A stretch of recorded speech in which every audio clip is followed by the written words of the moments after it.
We begin tonight with cell phone video showing an argument that led a man to pull a gun at a gas station near 56th and Emerson. Thanks for inviting us in at 6 o'clock. I'm Scott Swan. The man who recorded that incident gave Chase Howell that video and then talked about what happened yesterday. So Chase, what did he tell you?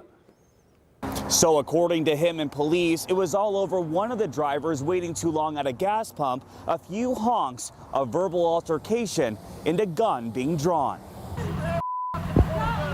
A terrifying encounter caught on camera at a gas station on Indianapolis's north side. Here you can see a man holding a pistol to a woman's head as she tries to get away. And as you see here, even as he backs away from her, he continues to point the gun at her. There was so much for me to think about.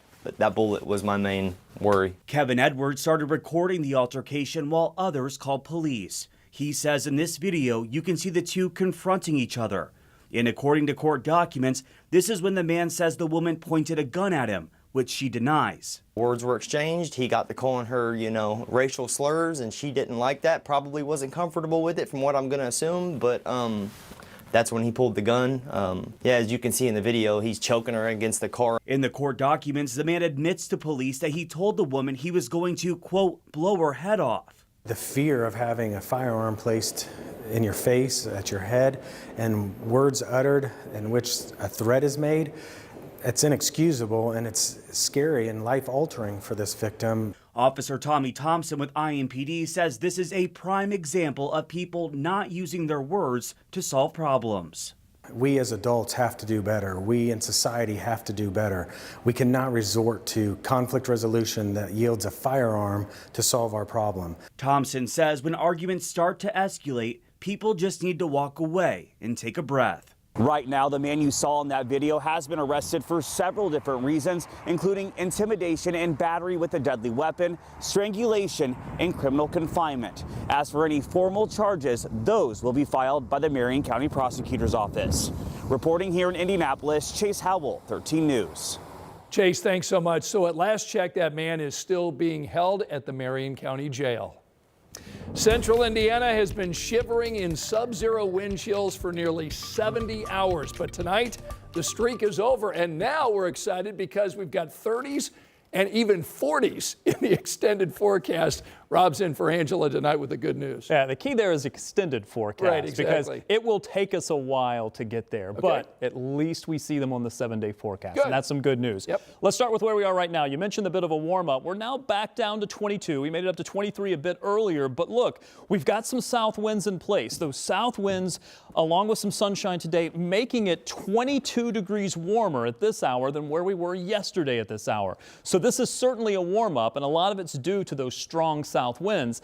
Unfortunately, those south winds also just make it feel colder in the short term. So it still feels like 9 degrees, but that's certainly better than feeling like it's below zero. So every little bit is an improvement. Now, over the next several hours and through the overnight, temperatures will stay moderated from where they have been. We do expect the temperatures to stay into the teens overnight. Cloud cover will continue to move in. That cloud cover is going to act as a bit of a blanket. And then looking to tomorrow, while we start into the teens, I think we're going to only warm back up into the mid-20s with a chance for some snow showers to stay with us. Most of this will not lead to any accumulation, although maybe if you're closer to, say, Peru and Kokomo, you may pick up as much as a ½ an inch. 26 for your high temperature tomorrow, but I've got 30s and 40s, yes, in those 7-day forecasts, including some sunshine. Oh, looking forward to that. Rob, thanks so much. And you can track these rising temperatures heading into the weekend by using our WTHR weather app. That gives you access to our interactive radar and the weather blog right on your phone. Go get it. It's a free download in your app store.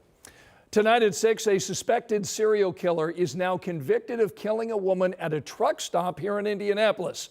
Our Rich Knight takes us into the courtroom today for the truck driver's murder trial that took almost 18 years to bring justice. The jury deliberated for less than 90 minutes before finding Bruce Mendenhall guilty of the murder of 31-year-old Carmen Papura.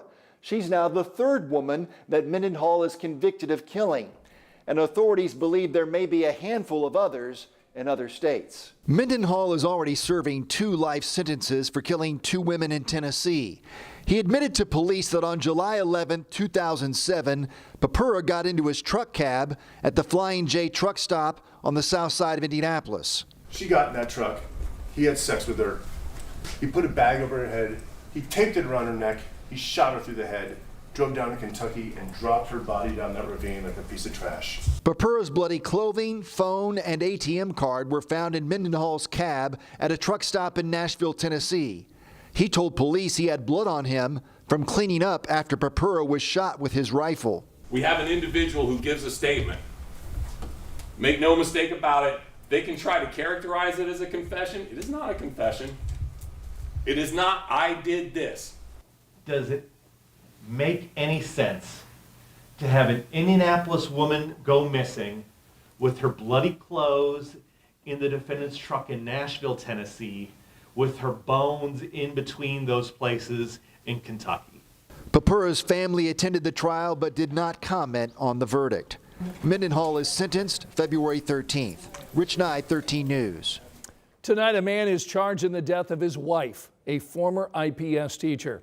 The Marion County Prosecutor's Office filed a formal murder charge today against 79-year-old Terry Ogle. IMPD says Ogle called 911 saying he had beaten his wife to death on the northwest side of Indianapolis last Friday. Now, according to the court documents, Ogle told police he'd been suffering from depression and believed his wife was having an affair. Indy's 10-point coalition has been working to prevent youth violence in our city for 26 years now, and now this organization wants to expand beyond their 12 hotspots. Since its inception, the coalition has spent over 40,000 hours patrolling high-risk neighborhoods and connecting with more than 162,000 Hoosiers. Now they want to bring back their rapid response team. This is the group that would be deployed by IMPD to troubled neighborhoods across our city. Tonight at 6, we've got new details about an abuse case in Morgan County. Investigators tonight say a couple allegedly abused foster children for years, and police think more victims are out there. Our Samantha Johnson is looking into it tonight. The victims in this case talk about alleged sexual abuse from Brian Stafford and physical and mental abuse from Sonia Stafford. Investigators tell us at least 32 foster children were placed into the Stafford's home over the course of 16 years, starting back in 2008. But now investigators tell us they believe there could be even more victims. We heard from a detective Wednesday who said they are now looking as far back as the 90s. We will continue to do what needs to be done to ensure that justice is found for everyone that's been impacted by this case. If anyone has information regarding this case, please know that we were here, we are listening, and we want your voices to be heard. We put the contact information for the detective in this case on our website, WTHR.com. The jury trial for the Staffords, by the way, as of right now, scheduled for June. In Morgan County, Samantha Johnson, 13 News. Tonight, a new lawsuit is alleging widespread instances of child exploitation and pornography of more than 36 high school students here in Indiana. 4 female students and their parents are now suing several high schools in Fort Wayne and the Roman Catholic Archdiocese of Indianapolis. They're alleging that several claims, including gross negligence, took place. They say officials failed to report the distribution of pornographic videos created and distributed by classmates. The students allegedly saved and edited images and videos to look like the victims before spreading them online. The complaint also says school officials became aware of this situation in early 2023, but did not report it for months. Still to come, Governor Braun signing several executive orders today. We'll explain why these could lead to changes in your health care and why some orders are facing criticism tonight. Plus, the Indianapolis Motor Speedway putting the finishing touches on a big renovation project when you can visit the IMS Museum again. Rob? Well, you may be thinking about May and warming up. We're not going to be quite that warm, but certainly not as cold. Chance of snow showers for tonight, 16 for the overnight low temperature, but I have 40s in the 7-day coming up.